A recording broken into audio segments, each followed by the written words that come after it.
اچھا، آیت الکرسی کا شان نزول کیا ہے؟ شان نزول یہودیوں کا دیکھیے عقیدہ یہ تھا کہ آسمان و زمین کی خلقت کے بعد اللہ تھک گیا اور تھکن اتارنے کے لیے وہ کرسی پر بیٹھ گئے. تو اس قسم کے انحرافی عقیدے کی تردید کے طور پر آیت الکرسی کو نازل کیا گیا. تو اس قسم کے جو انحرافی عقائد ہیں جو دیگر ادیان کے اندر جیسے یہودیت کے اندر جو پائے جاتے تھے، اس کے لیے بھی بہت ساری آیات نازل ہوں جس میں ایک آیت الکرسی بھی ہے.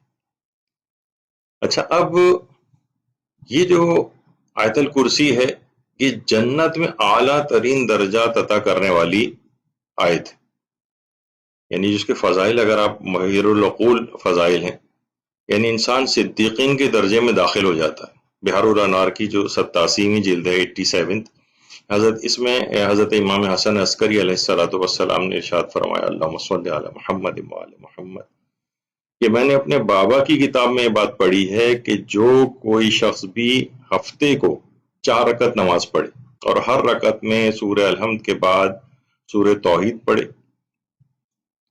اور آیت الکرسی پڑھے تو پروردگار اس کا مقام پیغمبروں، صدیقین، شہداء اور صالحین کے درجے میں لکھ دیتا ہے، جو کہ بہترین درجے ہیں.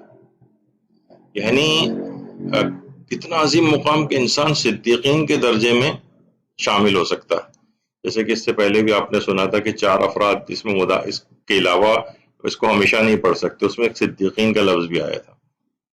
تو انسان صدیقین کے زمرے میں شامل ہو سکتا ہے، یعنی وہ 4 رکعت ہفتے کے دن جو نماز ہے اس میں 4 رکعت اگر نماز پڑھے ہفتے کے روز، اور ہر رکعت میں سورہ الحمد کے بعد سورہ توحید اور آیت الکرسی پڑھے.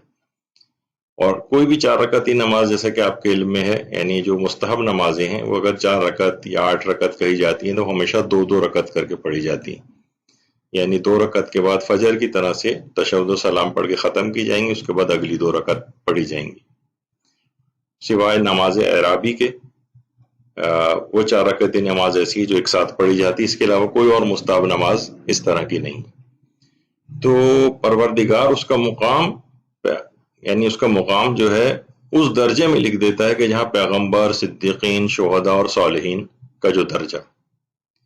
تو بہت ہی واقعتاً بڑی عجیب و غریب فضائل کی حامل یہ آیت ہے.